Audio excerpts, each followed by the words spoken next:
السلام علیکم۔ اخبار اردو کے ویب چینل میں آپ سب کو خوش آمدید۔ امید ہے آپ سب خیریت سے ہوں گے۔ آج ہم بات کریں گے ایک عظیم عورت کے بارے میں جنہوں نے ایک مثال قائم کی۔ جی، ہم بات کریں گے مدر ٹریسا کے بارے میں۔ مدر ٹریسا 26 اگست 1910 کو اسکوپی میں پیدا ہوئے، جو اب ریپبلک آف میسیڈونیا کا دارالحکومت ہے۔ ان کے والدین نے ان کا نام ایگنس گونجا بجاگزیو رکھا۔ مدر ٹریسا کے والدین نکولا اور درانا فائل بجاگزیو البانیہ سے تعلق رکھتے تھے۔ ان کے والد ایک کاروباری شخص تھے جو کنسٹرکشن، دوائیوں اور دوسری چیزوں کے کاروبار سے منسلک تھے۔ بجاگزیو خاندان ایک مذہبی کیتھولک خاندان تھا اور نکولا چرچ میں دل سے اپنی خدمت پیش کرتے اور ساتھ ہی سیاست میں وہ البانیہ کی آزادی کے موقف میں کافی پیش رہتے۔ 1919 میں جب مدر ٹریسا صرف 8 سال کی تھی تو ان کے والد بیمار پڑ گئے اور انتقال کر گئے۔ ان کے والد کے انتقال کی وجہ نہیں معلوم کی جا سکی، لیکن بہت سے لوگوں کا تجزیہ ہے کہ ان کے سیاسی دشمنوں نے انہیں زہر دے کر قتل کر دیا۔ اپنے والد کے انتقال کے بعد ٹریسا اپنے ماں کے بہت قریب ہو گئیں، جو کہ ایک مذہبی اور ایک رحم دل عورت تھی جو اپنی بیٹی میں صدقہ اور خدمت کا گہرا جذبہ ڈالتی رہی۔ حالانکہ وہ دولت مند نہیں تھی، لیکن ڈرانا بجاگزیو نے شہر کے غریبوں کو اپنے گھر میں کھانے کے لیے کھلی دعوت دی تھی۔ ایگنس ایک کانوینٹ چلانے والے پرائمری اسکول میں داخل ہوئی، پھر وہ ایک اسٹیٹ چلانے والے سیکنڈری اسکول میں بھی گئیں۔ ایک لڑکی کے طور پہ اس نے لوکل سیکرڈ ہارٹ میں گایا اور اکثر اسے سولو گانے کے لیے کہا جاتا تھا۔ چرچ آف بلیک میڈونا کی طرف سے ایک سالانہ زیارت دی جاتی تھی، اور اس سفر پر جب وہ 12 سال کی تھی اس نے پہلی بار روحانی زندگی کی طرف سفر شروع کیا۔ 6 سال بعد 1828 میں 18 سال کی ایگنس بجاگزیو نے فیصلہ کیا کہ وہ ایک نن بننے کا ارادہ رکھتی ہیں۔ اسی بات کے پیش نظر آئرلینڈ کی طرف سے ان کی رخصتی ہوئی اور سسٹر آف لوٹوریو ڈبلن میں شامل ہونے کے لیے وہاں اس نے سینٹ ٹریسا آف لیکسس کے بعد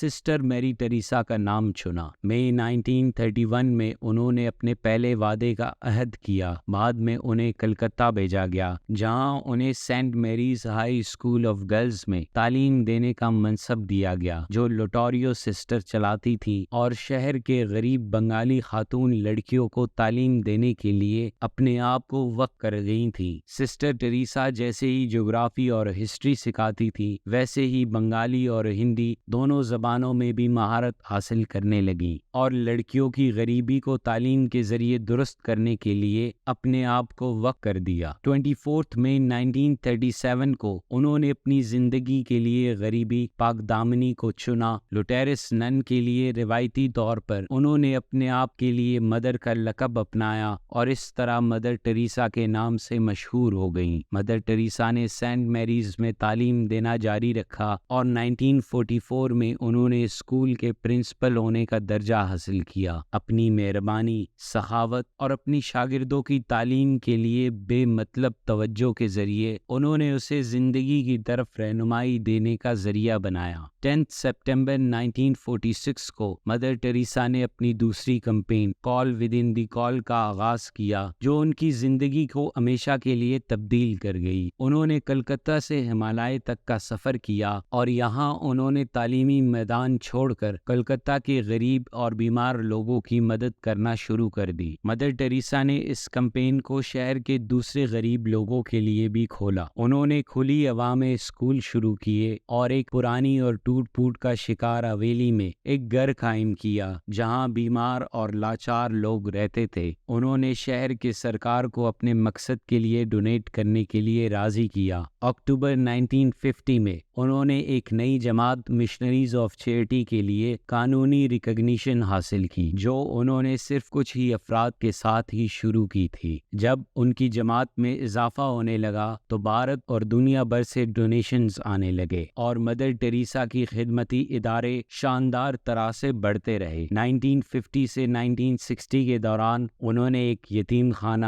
نرسنگ ہوم، فیملی کلینک اور چند موبائل صحتی کلینک قائم کیے۔ ان کی صداقت، خدمتی ارادے جہاں تک پھیلے وہاں تک ان کا اثر بہت زیادہ رہا۔ 1971 میں مدر ٹریسا نے نیو یارک سٹی سفر کیا تاکہ اپنے پہلے امریکن بیسڈ ہاؤس آف چیئرٹی کھول سکیں، اور 1982 کی گرمیوں میں وہ چپکے سے بیروت اور لبنان گئیں، جہاں انہوں نے دونوں مذہبوں کے بچوں کو مدد کرنے کے لیے کرسچن ایسٹ بیروت اور مسلم ویسٹ بیروت کے درمیان گزارا۔ 1985 میں مدر ٹریسا نیو یارک لوٹ آئیں اور یونائٹڈ جنرل اسمبلی کے 40th اینیورسری میں انہوں نے اسپیچ دی۔ وہاں انہوں نے HIV ایڈز سے متاثر لوگوں کے لیے گفٹ آف لو کے نام سے گھر بنانے شروع کیے۔ مدر ٹریسا اپنی طبیعت کی ناگواری کی وجہ سے کئی سال علالت کا شکار رہیں اور 5 سپتمبر 1997 کو 87 سال کی عمر میں وفات پا گئیں۔ تو ناظرین، یہ تھی مدر ٹریسا کی زندگی کی کہانی۔ امید ہے آپ کو پسند آئی ہوگی۔ ایسی مزید ویڈیوز دیکھنے کے لیے اخبار اردو کے ویب چینل کو سبسکرائب کریں۔ ملتے ہیں آپ سے اگلی ویڈیو میں، تب تک کے لیے اللہ نگہبان۔